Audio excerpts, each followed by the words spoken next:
चलिए क्लास 11 का आज एक नया टॉपिक पढ़ते हैं। इसका नाम है एम्पेरिकल एंड मॉलिक्यूलर फॉर्मूला। ठीक है, तो इसमें सबसे पहले एम्पेरिकल फॉर्मूला क्या है वो समझते हैं। एम्पेरिकल फॉर्मूला एक ऐसा केमिकल फॉर्मूला होता है जो किसी भी मॉलिक्यूल के अंदर जो डिफरेंट एटम्स होते हैं उनके बीच में सिंपल होल नंबर रेशियो देता है। सिंपल होल नंबर रेशियो को डिनोट करता है। ठीक है, किसी भी मॉलिक्यूल के अंदर डिफरेंट एटम्स के बीच में सिंपल होल नंबर रेशियो को डिनोट करता है एम्पेरिकल फॉर्मूला। जबकि मॉलिक्यूलर फॉर्मूला एक ट्रू फॉर्मूला होता है। ट्रू फॉर्मूला क्यों कह रहे हैं? क्योंकि मॉलिक्यूलर फॉर्मूला हमें एक्चुअल कंपोजिशन देता है उस मॉलिक्यूल के अंदर। ठीक है, एक्चुअल कंपोजिशन बताता है उस मॉलिक्यूल का। एक्चुअल कंपोजिशन का मतलब actual number of atoms of different element हमें बताता है। अब इस बात को एक एग्जांपल से समझते हैं। एग्जांपल से बात बिल्कुल क्लियर होगी। जैसे कि molecular formula of hydrogen peroxide is H2O2, यानी जो मॉलिक्यूलर फॉर्मूला है वो हमें हाइड्रोजन पेरोक्साइड का जो एक्चुअल कंपोजिशन है उसको बता रहा है कि हाइड्रोजन पेरोक्साइड के एक मॉलिक्यूल में 2 हाइड्रोजन एटम और 2 ऑक्सीजन एटम होते हैं। लेकिन जब हमें एम्पेरिकल फॉर्मूला निकालना है तो एम्पेरिकल फॉर्मूला निकालने के लिए जो हाइड्रोजन और ऑक्सीजन के बीच में रेशियो है 2:2 का, उसको मुझे सिंपल होल नंबर में कन्वर्ट करना पड़ेगा, डेट इज 1:1। उसके बाद जो फॉर्मूला निकल के आएगा H1O1, it is called empirical formula of hydrogen peroxide.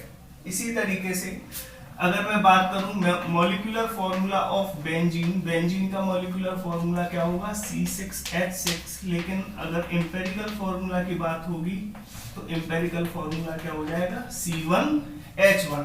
तो ये बात सबके समझ में आ गई। अब नेक्स्ट जो बात है कि what is the relation between empirical formula और मॉलिक्यूलर फॉर्मूला।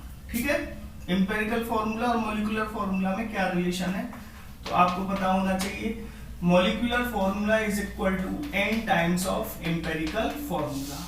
ठीक है, अब यहाँ पर n क्या है? n कोई भी इंटीजर होगा, 1 2 3 इस तरीके से कोई नंबर होगा, और n की वैल्यू हम कैसे निकालेंगे वो भी पता होना चाहिए। n की जो वैल्यू निकल के आएगी वो निकल के आएगी molecular mass divided by empirical formula mass. ठीक है, तो इस तरीके से ये सारी चीजें जब हम एक क्वेश्चन करेंगे तो उससे क्लियर हो जाएंगी। ठीक है, एक चीज और याद रखना, कभी कभी जब हम क्वेश्चन करेंगे तो मॉलिक्यूलर मास क्वेश्चन के अंदर नहीं दे रखा होगा, वेपर डेंसिटी दे रखी होगी। क्या दे रखा होगा हमें? वेपर डेंसिटी दे रखी होगी। तो जब हम वेपर डेंसिटी में 2 का मल्टीप्लाई कर देंगे तो हमें क्या मिलेगा? Molecular mass. तो आपको ये फॉर्मूला भी याद रहना चाहिए कि molecular mass is equal to 2 times of vapour density. Clear है? तो अब देखो एक क्वेश्चन कर लेते हैं, उससे ये बिल्कुल क्लियर हो जाएगा टॉपिक।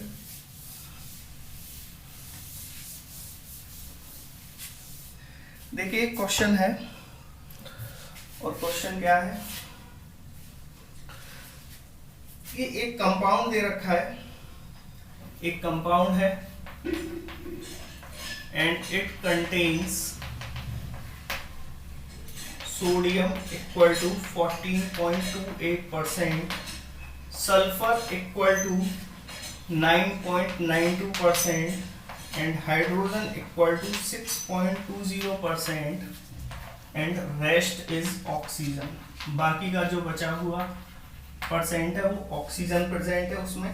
ठीक है, फिर वो कह रहा है कि calculate the molecular formula of anhydrous compound. Anhydrous compound का मतलब ड्राई, एनहाइड्रस का मतलब ड्राई कंपाउंड है। ठीक है, फिर वो कह रहा है कि if all the atoms of hydrogen in the compound is present in combination with oxygen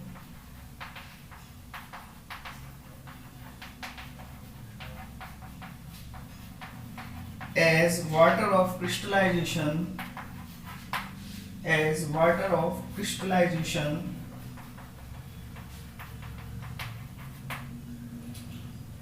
comma what is the formula of crystalline salt। ठीक है, और आपको एक चीज और दे रखी है, वो ये है कि molecular mass of crystalline salt is 322। Clear?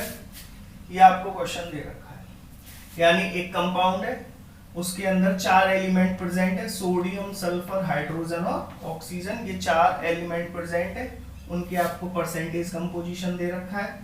उसके बाद फिर वो कह रहा है कि मॉलिक्यूलर फॉर्मूला निकालिए एनहाइड्रस कंपाउंड का। फिर वो कह रहा है कि अगर इस कंपाउंड के अंदर जितने भी हाइड्रोजन एटम हैं वो किस फॉर्म में प्रेजेंट है, वाटर ऑफ क्रिस्टलाइजेशन की फॉर्म में प्रेजेंट है। अब ये वाटर ऑफ क्रिस्टलाइजेशन क्या होता है, आपने देखा होगा, जैसे हम कभी कभी फॉर्मूला लिखते हैं CuSO4.5H2O, तो ये डॉट के बाद ये क्या कहलाता है, डॉट के बाद जो H2 है ये क्या कहलाते हैं, वाटर ऑफ क्रिस्टलाइजेशन। तो वही बात कह रहा है कि अगर सारे हाइड्रोजन एटम, कंपाउंड के सारे hydrogen atom water of crystallization की फॉर्म में प्रेजेंट हैं, तब क्रिस्टलाइन सॉल्ट का क्या फॉर्मूला होगा, और मोलर मास आपको सॉल्ट का कितना दे रखा है, 322। तो देखिए इस तरह के क्वेश्चन को हम टेबुलर फॉर्म में सॉल्व करते हैं। और टेबुलर फॉर्म क्या होती है, इसमें हम सबसे पहले तो एलिमेंट लिखते हैं, कौन कौन से एलिमेंट हमें गिवन है।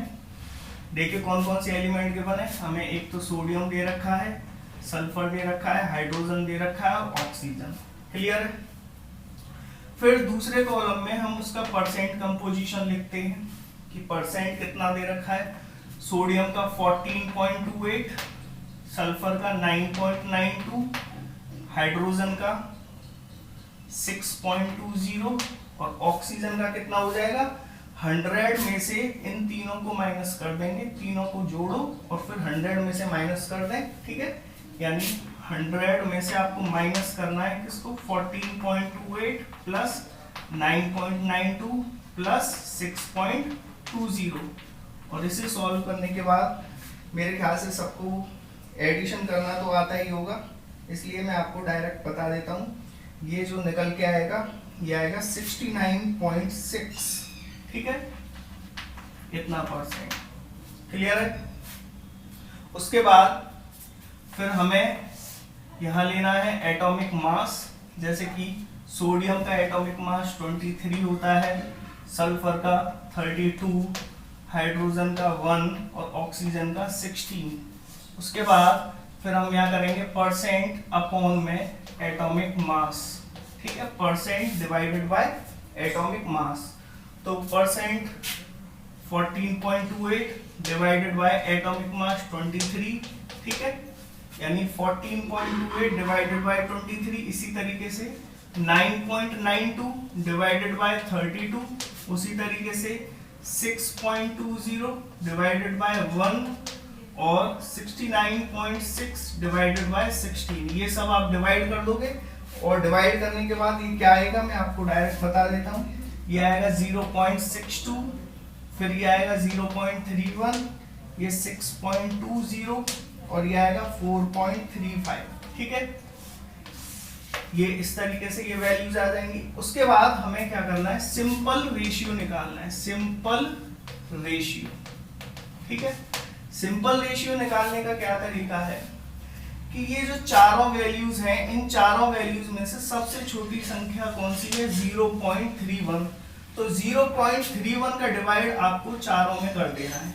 यानी 0.62 डिवाइडेड बाय 0.31, ऐसे ही 0.31 डिवाइडेड बाय 0.31, 6.20 डिवाइडेड बाय 0.31 और 4.35 डिवाइडेड बाय 0.31। ठीक है, जब आप ये सब डिवाइड कर लोगे तो डिवाइड करने के बाद ये वैल्यूज कितनी आ जाएंगी, ये 2, ये 1, ये मेरे ख्याल से 20 आ जाएगा और ये कितना हो जाएगा, ये 14 हो जाएगा। तो इस तरीके से आपके पास सिंपल रेशियो निकल के आ गया। सोडियम, सल्फर, हाइड्रोजन और ऑक्सीजन के बीच में जो सिंपल रेशियो निकल के आ गया वो आ गया 2, 1, 20 और 14। क्लियर है? अब देखिए इसके बाद क्या करेंगे, इसके बाद अब हमारे पास सोडियम, सल्फर, हाइड्रोजन और ऑक्सीजन के बीच का सिंपल रेशियो निकल के आ गया, वो हो गया 2:1:20:14। तो इस तरीके से इंपेरिकल फॉर्मूला कितना हो जाता है, वो हो गया Na2S1H20O14। क्लियर है? यही हम इंपेरिकल फॉर्मूला मास निकाल लेंगे। सभी को पता है सोडियम का एटॉमिक मास 23 होता है, तो 2 × 23। सल्फर का एटॉमिक मास 32 होता है, हाइड्रोजन का एटॉमिक मास 1 होता है और ऑक्सीजन का 16। इस सब को जब आप मल्टीप्लाई करने के बाद ऐड करोगे तो ये कितना निकल के आएगा, 322 ग्राम निकल के आएगा। क्लियर है? उसके बाद मॉलिक्यूलर मास क्वेश्चन में हमें गिवन है, ये वैल्यू हमें पहले से ही गिवन है। ठीक है, तो n की वैल्यू निकालने का क्या फॉर्मूला होता है, molecular mass divided by empirical formula मास, यानी 322 डिवाइडेड बाय 322, ये कितना आ गया, 1। अब आपको पता है molecular formula is equal to n times of empirical formula. n की वैल्यू अगर हमने 1 पुट करी तो इससे क्या निकल आएगा, molecular formula is equal to empirical formula. Molecular formula is equal to empirical formula, और एम्पिरिकल फॉर्मूला अभी हमने निकाला है, वो क्या हो गया, Na2S1H20O14। ठीक है, इस तरीके से हमारे पास एक आंसर तो ये आ गया। अब देखो जो लास्ट पार्ट है वो क्या कह रहा है, लास्ट पार्ट में वो ये कह रहा है कि इस कंपाउंड के अंदर जितने भी हाइड्रोजन हैं वो H2O की फॉर्म में प्रेजेंट है, वाटर ऑफ क्रिस्टलाइजेशन की फॉर्म में प्रेजेंट है। अब आप खुद ही सोचिए यहाँ पर कितने हाइड्रोजन दे रखे हैं आपको, 20 हाइड्रोजन प्रेजेंट है कंपाउंड के अंदर। तो 20 हाइड्रोजन से आप कितने H2O बना सकते हो, तो कोई ज्यादा कठिन क्वेश्चन नहीं है। मेरे पास अगर 20 हाइड्रोजन है तो 20 हाइड्रोजन से मैं कितने H2O बना सकता हूं, तो सीधी सी बात है मैं 10 H2O बना सकता हूं। क्लियर है? तो मैं क्या करूंगा कि Na2S1 और जितने भी हाइड्रोजन है वो मैं लिखूंगा वाटर ऑफ क्रिस्टलाइजेशन की फॉर्म में 10H2O। क्लियर है? तो हाइड्रोजन तो चले गए हमारे, 20 हाइड्रोजन तो वाटर ऑफ क्रिस्टलाइजेशन में चले गए, 10 × 2 20 होता है। साथ ही साथ अब यहाँ देखो 10H2O की फॉर्म में 10 ऑक्सीजन भी तो गए हैं और टोटल ऑक्सीजन हमारे पास 14 है। तो 14 ऑक्सीजन में से ये 10 ऑक्सीजन माइनस किए, कितने ऑक्सीजन और बच गए, यहाँ पर केवल 4 ऑक्सीजन बच गए। तो इसका मतलब यहाँ पर क्या आएगा, ये O4, यानी हमारा जो क्रिस्टलाइन सॉल्ट है उसका फॉर्मूला हो जाएगा Na2SO4.10H2। ठीक है, तो देखिए ये तो मॉलिक्यूलर फॉर्मूला है हमारा एनहाइड्रस सॉल्ट का, जबकि ये जो फॉर्मूला है हमारा मॉलिक्यूलर फॉर्मूला ये है हमारा क्रिस्टलाइन सॉल्ट का, जिसके अंदर सारे के सारे hydrogen atom water of crystallization की फॉर्म में प्रेजेंट है। ठीक है, चलिए दूसरा क्वेश्चन करते हैं। दूसरे क्वेश्चन के अंदर आपको एक ऑर्गेनिक सब्सटेंस दे रखा है और इस सब्सटेंस के अंदर कार्बन 40.68% है, हाइड्रोजन 5.085% है, ऑक्सीजन 54.228% गिवन है। फिर आपको वेपर डेंसिटी 59 दे रखी है, आपको मॉलिक्यूलर फॉर्मूला इस कंपाउंड का निकालना है। तो पिछले क्वेश्चन की तरह ये भी एक टेबल बना के सॉल्व होगा, जिसमें पहले कॉलम में हम लिखेंगे ऑर्गेनिक कंपाउंड के अंदर कौन कौन से कंपाउंड दे रखे हैं, कार्बन दे रखा है, हाइड्रोजन दे रखा है और ऑक्सीजन दे रखा है। कार्बन का परसेंट कितना है, कितना परसेंट कंपोजिशन है, 40.68, 5.085 और 54.228। ठीक है। उसके बाद हम एलिमेंट्स के, जैसे कार्बन है, कार्बन का एटॉमिक मास कितना है, तो यहाँ 12 ग्राम हो गया, हाइड्रोजन का 1, ऑक्सीजन का 16 ग्राम हो गया। फिर हम करेंगे परसेंट अपॉन में एटॉमिक मास, यानी 40.68 डिवाइडेड बाय 12, ये लगभग 3.39 आ जाएगा। 5.085 डिवाइडेड बाय 1, ये 5.085 हो जाएगा। फिर 54.228 डिवाइडेड बाय 16, ये भी लगभग 3.39 आ जाएगा। क्लियर है। उसके बाद अब देखिए, हमें सिंपल रेशियो चाहिए। सिंपल रेशियो कैसे बताया था, सिंपल रेशियो निकाला, इन तीनों में सबसे छोटी संख्या 3.39 है, तो 3.39 का तीनों में डिवाइड कर देंगे। ठीक है। 3.39 का डिवाइड करने के बाद ये वैल्यूज निकल के आएंगी। पर यहाँ देखिए, ये सिंपल रेशियो तो है पर सिंपल होल नंबर रेशियो नहीं है, क्योंकि ये हमारा फ्रैक्शन में आ रहा है। तो 1.5 को होल नंबर में कन्वर्ट करने के लिए 2 का मल्टीप्लाई कर दें, 1.5 मल्टीप्लाई बाई 2, तो यहाँ आ जाएगा 3। जब आप इसमें 2 का मल्टीप्लाई करोगे तो आपको इसमें और इसमें भी 2 का मल्टीप्लाई करना पड़ेगा, यानी 2 का मल्टीप्लाई सभी में आपको करना पड़ जाएगा। तो सिंपल होल नंबर रेशियो कितना हो जाएगा, इसमें 2 का मल्टीप्लाई किया तो 2, इसमें 2 का मल्टीप्लाई किया तो 3, इसमें 2 का मल्टीप्लाई किया तो 2। ठीक है।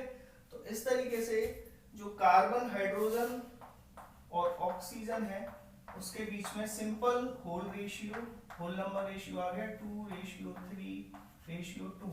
ठीक है। यानी एम्पिरिकल फॉर्मूला हो गया C2H3O2। क्लियर है। यहीं पर हम एम्पिरिकल फॉर्मूला मास निकाल लेते हैं। सभी को पता है कार्बन का एटॉमिक मास कितना होता है, 12 होता है, तो 2 कार्बन के लिए यहाँ पर 24 हो जाएगा, प्लस 3 हाइड्रोजन के लिए 3 हो जाएगा और 2 ऑक्सीजन के लिए 32। इसको जोड़ेंगे तो जोड़ने के बाद ये कितना आ जाएगा, 59 आ जाएगा मेरे ख्याल से। ठीक है।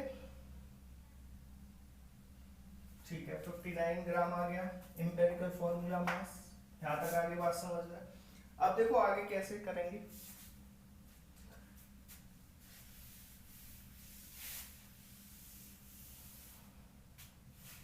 अब देखिए, इस क्वेश्चन में हमें मोलर मास नहीं दे रखा पर वेपर डेंसिटी दे रखी है, कितनी, 59। तो मैंने आपको बताया था वेपर डेंसिटी में 2 का मल्टीप्लाई कर देते हैं तो मोलर मास आ जाता है, यानी 59 मल्टीप्लाई बाय 2। आप इसे ऐसे ही रहने दीजिए। उसके बाद आपको n निकालना है। n निकालने के लिए हम क्या करते हैं, molar mass divided by empirical formula mass. Molar mass हो गया 59 × 2 और एम्पिरिकल फॉर्मूला मास हो गया 59 डिवाइड होके कितना आ जाएगा, 2 आ गया। तो इसका मतलब molecular formula equal to n times of empirical formula, यानी molecular formula equal to 2 times of empirical formula. और एम्पिरिकल फॉर्मूला क्या है हमारा, C2H3O2। 2 का मल्टीप्लाई किया फॉर्मूला में तो ये हो गया C4H6O4। ये हो गया हमारा मॉलिक्यूलर फॉर्मूला। ठीक है। चलिए एक और क्वेश्चन करते हैं। और इस क्वेश्चन के अंदर आपको एक वेल्डिंग गैस दे रखी है और ये वेल्डिंग गैस कार्बन और हाइड्रोजन से मिलकर बनी है, यानी इस गैस के अंदर सिर्फ कार्बन और हाइड्रोजन है। जब इस गैस को बर्न करते हैं, जलाते हैं, तो जलाने पर मुझे 3.38 ग्राम CO2 और 0.690 ग्राम वाटर मिलता है। फिर क्या कह रहा है कि STP पर, यानी स्टैंडर्ड टेम्परेचर और प्रेशर पर 10 लीटर वेल्डिंग गैस का जो मास है वो 11.6 ग्राम है। तो बताइए एम्पिरिकल फॉर्मूला क्या होगा वेल्डिंग गैस का। मोलर मास क्या होगा वेल्डिंग गैस का, और मॉलिक्यूलर फॉर्मूला क्या होगा। ठीक है, तो देखिए इस क्वेश्चन को हम कैसे करेंगे। तो देखिए सभी को पता है कि 1 मोल CO2 कंटेन्स 1 मोल कार्बन। ठीक है, 1 मोल CO2 कंटेन्स 1 मोल कार्बन। अब आपको पता है 1 मोल CO2 का जो मास होता है वो CO2 के मोलर मास के बराबर होगा। तो 1 मोल CO2 को मैं 44 ग्राम CO2 भी लिख सकता हूँ, क्योंकि 44 ग्राम CO2 का क्या होता है मोलर मास। तो इसका मतलब 44 ग्राम CO2 contains 1 mole carbon. 1 mole carbon का मतलब कार्बन का मोलर मास दैट इज 12 ग्राम। ठीक है, तो बस मैंने क्या चेंज किया है, 1 मोल CO2 को मैं 44 ग्राम CO2 लिख सकता हूं, उसी तरीके से 1 मोल कार्बन को मैं 12 ग्राम कार्बन लिख सकता हूं। तो 44 ग्राम CO2 कंटेन्स 12 ग्राम कार्बन, तो 3.38 ग्राम CO2 कंटेन्स कितने ग्राम कार्बन, तो 12 अपॉन 44 इंटू 3.38 ग्राम कार्बन। इसे सॉल्व करोगे तो ये 0.9217 ग्राम कार्बन आ जाएगा। क्लियर। उसी तरीके से हम एक और कंसेप्ट यूज करते हैं कि 1 मोल H2O contains 2 mole hydrogen. Clear. अब 1 मोल H2O का मतलब क्या हुआ, 18 ग्राम H2O। H2O का मोलर मास होता है 18 gram. It contains 2 mole hydrogen. 2 mole hydrogen सबको पता है 1 mole hydrogen equal to 1 gram, तो 2 मोल हाइड्रोजन इक्वल टू कितना हो गया, 2 ग्राम। क्लियर। तो 18 ग्राम H2O कंटेन्स 2 ग्राम हाइड्रोजन, तो 0.690 ग्राम H2O, 0.690 ग्राम H2O contains 2 upon 18 into 0.690। इसको सॉल्व कर लेना, सॉल्व करके कितना आएगा 0.0767 ग्राम हाइड्रोजन। क्लियर। अब देखो जो हमारे वेल्डिंग गैस है यानी कंपाउंड जो है वो सिर्फ कार्बन और हाइड्रोजन से मिलकर बना हुआ है। क्लियर है। तो सिर्फ कार्बन और हाइड्रोजन से मिलकर बना है, तो कंपाउंड का टोटल मास कितना हो गया 0.9217 प्लस 0.0767। इसको आप जोड़ोगे तो कितना आएगा, ये आएगा 0.9984। क्लियर। इतने ग्राम, यानी जो हमारी वेल्डिंग गैस या कंपाउंड जो है हमारा कंपाउंड के अंदर कार्बन और हाइड्रोजन प्रेजेंट है और उनका टोटल मास कितना है 0.9984। अब मुझे क्या करना है, परसेंट ऑफ कार्बन निकालना है। परसेंट ऑफ कार्बन निकालने का क्या फॉर्मूला हो गया, मास ऑफ कार्बन अपॉन में टोटल मास इनटू में 100। ठीक है। अब मास ऑफ कार्बन कितना है वो रखेंगे हम 0.9217 अपॉन टोटल मास कितना हो गया 0.9984 इंटू में 100, ये आ जाएगा 92.32%। क्लियर है। तो अब मुझे निकालना है परसेंट ऑफ हाइड्रोजन। ठीक है, तो वो कितना हो जाएगा 100 minus 92.32, it will give you 7.68%। यानी आपको ये पता चल गया कि जो हमारी वेल्डिंग गैस है उसके अंदर 92.32% कार्बन है और 7.68% क्या प्रेजेंट है, हाइड्रोजन है। क्लियर। तो अब हम टेबल बना लेते हैं और उस टेबल के अंदर सबसे पहले वाले कॉलम में हम लिखेंगे एलिमेंट। एलिमेंट केवल दो ही प्रेजेंट है, कार्बन और हाइड्रोजन। उसके बाद उसकी परसेंटेज, परसेंटेज कितनी हो गई कार्बन की 92.32% और हाइड्रोजन की 7.68%। उसके बाद हम क्या करते थे, एटॉमिक मास लिखते थे। कार्बन का एटॉमिक मास 12, हाइड्रोजन का एटॉमिक मास 1। फिर क्या करेंगे, परसेंट अपॉन में एटॉमिक मास करेंगे, यानी 92.32 डिवाइडेड बाय 12 और 7.68 डिवाइडेड बाय 1। ठीक है, ये करने के बाद मेरे ख्याल से लगभग 7.69 आएगा और ये 7.68 आएगा। अब हम इसे किस में कन्वर्ट कर लेते हैं, सिंपल होल नंबर रेशियो में। ठीक है, सिंपल होल नंबर रेशियो में कैसे कन्वर्ट करेंगे, हम क्या करेंगे 7.68 का डिवाइड कर देंगे दोनों में, ये लगभग 1 ही आएगा और ये भी डिवाइड होकर क्या आएगा 1। क्लियर, यानी कार्बन और हाइड्रोजन के बीच में मुझे सिंपल रेशियो पता चल गया 1:1। ठीक है, ये सिंपल होल नंबर रेशियो हो गया। तो एम्पिरिकल फॉर्मूला कितना हो गया हमारा C1H1। ठीक है, तो हमारा एम्पिरिकल फॉर्मूला क्या है, फर्स्ट पार्ट सॉल्व हो गया। एम्पिरिकल फॉर्मूला वेल्डिंग गैस का C1H1। ठीक है, अब यही हम एम्पिरिकल फॉर्मूला मास निकाल लेते हैं। कार्बन का मास 12 है और हाइड्रोजन का 1, ये हो गया 13 ग्राम। यहां तक समझ में आया। अब देखिए मोलर मास कैसे निकालेंगे, यहां पर की पॉइंट है मोलर मास आप कैसे निकालोगे। ठीक है, वो मैं आपको यहां समझा देता हूं। देखिए मोल कंसेप्ट ये कहता है कि एट एचटीपी 22.4 लीटर गैस का मास इसके बराबर होता है, मोलर मास के बराबर होता है। और मैं इसी कंसेप्ट का इस्तेमाल करूंगा। मोल कंसेप्ट ये कहता है एचटीपी पर 22.4 लीटर गैस का मास मोलर मास के बराबर होता है। मैं इस कंसेप्ट का यूज करने वाला हूं। देखो अकॉर्डिंग टू क्वेश्चन क्या कह रहा है कि 10 लीटर गैस का वॉल्यूम कितना है, 10 लीटर गैस का मास कितना है 11.6, यानी 10 लीटर गैस का मास कितना है 11.6 ग्राम।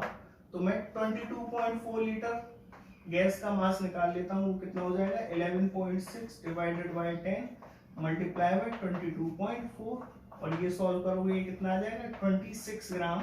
और ये किसके बराबर होगा, मोलर मास के, क्योंकि अभी बताया था 22.4 लीटर गैस का जो मास होता है वो किसके बराबर होता है, मोलर मास के।